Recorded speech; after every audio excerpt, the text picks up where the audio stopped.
नमस्कार, स्वागत है आपका मुनाफे की मंडी में। मैं हूं आपके साथ तृप्ति उपाध्याय और यहां पर अगले आधे घंटे में तमाम कमोडिटीज काउंटर पर हम बातचीत करने वाले हैं। आपके लिए फ्रेश कॉल्स लेकर आने वाले हैं और साथ ही हमारे एक्सपर्ट के थ्रू आपको बताएंगे आगे की स्ट्रेटेजी, अब यहां से क्या होना चाहिए।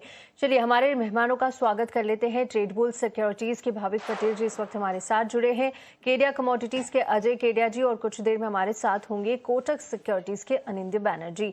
आप दोनों मेहमानों का बहुत बहुत स्वागत है 18 आवर्स विदेश पर। मैं तृप्ति बात कर रही हूँ और सबसे पहले भाविक जी आपके साथ ही शुरुआत करेंगे और बात करेंगे कच्चे तेल की। देखिए कल के सेशन में क्रूड में जो है गिरावट देखने को मिली थी। अमेरिका और ईरान के बीच तनाव लगातार जारी है और कोई ईज आउट की खबरें नहीं है, कोई उम्मीद भी यहाँ पर फिलहाल नजर नहीं आ रही है और जिसका साफ तौर पर पूरा इम्पैक्ट कच्चे तेल के प्राइसेस पर देखने को मिल रहा है।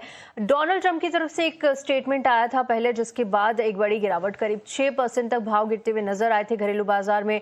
4 से 5% की गिरावट ब्रेंट क्रूड और WTI क्रूड में भी देखने को मिल रही थी। उनकी तरफ से कहा गया था कि ईरान पर नए हमले फिलहाल रोक दिए गए हैं और युद्ध खत्म करने की बातचीत भी अंतिम दौर में जारी है। लेकिन उसके बाद एकाएक दूसरा बयान आया ईरान की तरफ से और वहां के विदेश मंत्रालय के प्रवक्ता इस्माइल बगाई का एक स्टेटमेंट आया। उन्होंने कहा कि किसी तरह की कोई बातचीत नहीं हो रही है और कोई बैठक भी तय नहीं हुई है। इसके बाद बाजार में फिर से अनिश्चितता बढ़ी और अब हम देख रहे हैं कि क्रूड के प्राइसेस में फिर से रिकवरी देखने को मिल रही है। स्ट्रेट ऑफ हॉर्मोज पर भी देखिए डोनाल्ड ट्रंप का कहना था कि उस पर जो है पूरी तरह से हमारे अंडर कंट्रोल में है, कोई भी जहाज वहां से हमारी इजाजत के बिना नहीं गुजर सकता है। काफी सारे फैक्टर्स यहाँ पर काम कर रहे हैं और इसका असर कच्चे तेल पर। आज देखिए प्राइसेस में करीब 1.5% की तेजी है, 7,750 के ऊपर निकल गए हैं। इंटरनेशनल मार्केट में देखें तो WTI क्रूड अब $85 पर चला गया है, माफ कीजिए ब्रेंट क्रूड $85 पर चला गया है। WTI क्रूड भी करीब $81 पर फिलहाल बरकरार है। यहाँ पर करीब 1.5 से 2% की तेजी है। काफी सारी चिंताएं और इसके अलावा ओपेक प्लस की तरफ से जो है सितंबर के लिए भी प्रोडक्शन बढ़ाने की बात कही गई है। कैसे देख रहे हैं आप आगे के चाल को अब और क्या करना चाहिए? क्या ये वॉलेटिलिटी आगे भी जारी रहेगी जब तक कि कोई साफ तस्वीर नहीं आ जाती? Good morning Tripti ji. Good morning. I think सही है क्योंकि देखिए अभी के लिए तो क्रूड जो है वो हेडलाइन ही चेज कर रहा है। जैसे आपने बताया कि पहले हमने लास्ट वीक देखा था कि ट्रम्प ने बोला था कि वो लोग वर्ल्ड वॉर सेकंड के बाद सबसे बड़ा अटैक करेंगे ईरान पे। उसके बाद फिर वीकेंड पे उन्होंने बोला कि अभी अटैक नहीं करेंगे। फिर वो बोल रहे हैं कि ईरान के साथ बातचीत चल रही है और ईरान ने बोला कि अभी कोई पीस टॉक की बातचीत नहीं चल रही है। तो उसकी वजह से हम देख रहे हैं कि क्रूड ऑयल में एक रिएक्शन हो रहा है। बट एक चीज जरूर से है कि $80 एक कहीं ना कहीं ब्रेंट में एक अच्छा सपोर्ट बन चुका है। अभी के लिए मुझे लग रहा है कि ऑलरेडी जो करेक्शन था वो आई थिंक ओवरडन हो चुका है। तो यहाँ से मुझे लग रहा है कि स्लोली स्टेडीली क्रूड ऑयल जो है वो थोड़ा और ऊपर जा सकता है। हालांकि स्ट्रेट ऑफ हॉर्मुज का ओपन होना बहुत इंपॉर्टेंट है। अभी के लिए ईरान बोल रहा है कि वो ओमान से बातचीट कर रहे हैं कि कैसे स्ट्रेट ऑफ हॉर्मुज को ओपन कर सकते हैं और क्या कोई टोल फीस कर सकते हैं कि नहीं। आई थिंक ये अनिश्चितता की वजह से अभी के लिए तो लग रहा है कि क्रूड ऑयल के प्राइसेस बढ़ेंगे क्योंकि यूएस और ईरान के बीच में जो पीस टॉक्स है वो तो अभी नहीं लग रही कि कोई या न्यूक्लियर टॉक्स हो सकती है।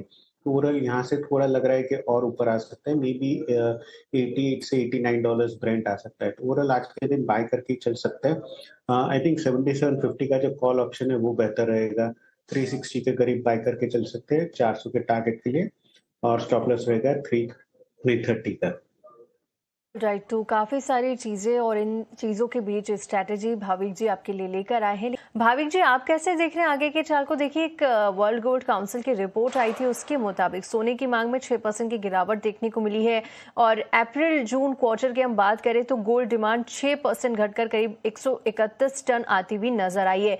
टैरिफ्स बढ़े हुए थे, एक बड़ा कंसर्न था यहाँ पर। इसके अलावा सीजनल खरीद भी कमजोर होती हुई दिखी क्योंकि पीएम मोदी ने भी एक अपील की थी कि फिलहाल गोल्ड ना खरीदे। इसके बाद भी थोड़ा सा इम्पैक्ट देखने को मिला, लेकिन बावजूद उसके यहाँ पर ज्वेलरी बाजार में भारत अभी भी नंबर 1 है और ज्वेलरी डिमांड में करीब भारत की हिस्सेदारी है वो 27% होती हुई नजर आई है। चाइना इससे पीछे रहा है, करीब 25% की डिमांड यहाँ पर देखने को मिली है। लेकिन अब आगे फेस्टिविटीज आने वाली है, क्या आपको भी लग रहा है कि सितंबर से हम देखेंगे प्राइजेस में तेजी नजर आ सकती है?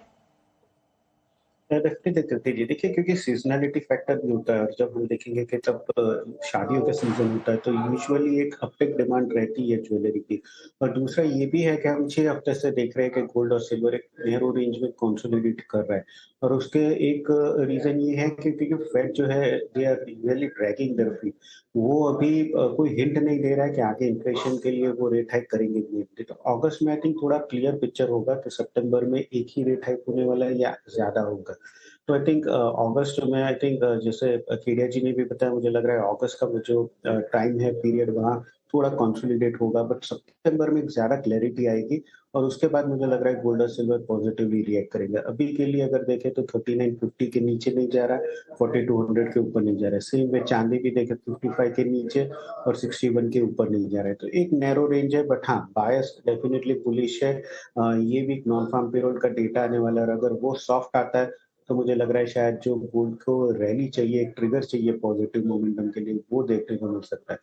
ओवरऑल आज के दिन दोनों में बाय एंड डिप्स की स्ट्रैटेजी रखनी चाहिए।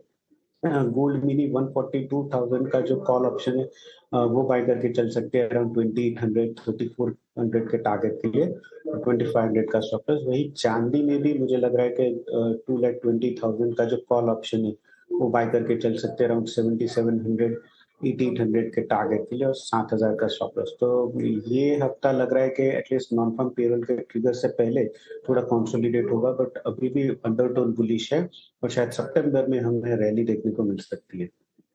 बिल्कुल ठीक। तो भाविक जी का भी यही व्यू है, सितंबर से आपको बढ़िया रैली देखने को मिल सकती है। कॉल ऑप्शन के तहत यहाँ पर आप गोल्ड सिल्वर में अपनी रणनीति बना सकते हैं। भाविक जी आप कैसे देख रहे हैं, क्योंकि माइन सप्लाई उतनी तेजी से नहीं बढ़ रही है जितनी तेजी से रिफाइंड मेटल की अब जरूरत बढ़ती हुई दिख रही है। आपको भी लग रहा है कि अब आने वाले दिनों में बढ़िया तेजी बेस मेटल्स में नजर आएगी?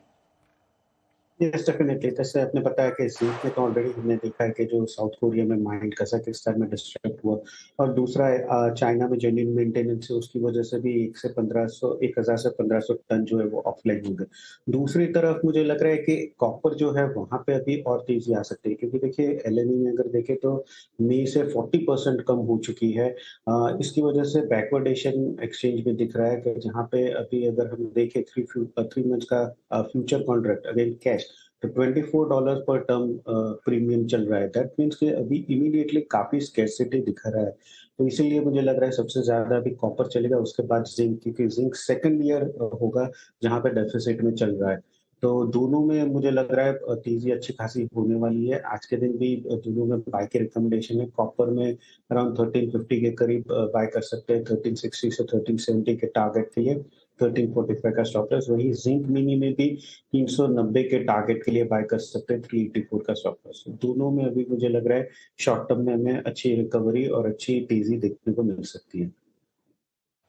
ऑलराइट, तो ये भाविक जी की तरफ से रणनीति आती हुई कॉपर और जिंक में। चलिए इसी के साथ वक्त की थोड़ी कमी है और मुनाफे की मंडी को हमें यही समाप्त करना होगा। भाविक जी, केडिया जी और अनिंदर जी, बहुत बहुत शुक्रिया आप तीनों का हमारे साथ जुड़ने के लिए, विस्तार से बातचीत करने के लिए और आगे की रणनीति रखने के लिए। यहाँ रुकेंगे एक छोटे से ब्रेक के लिए।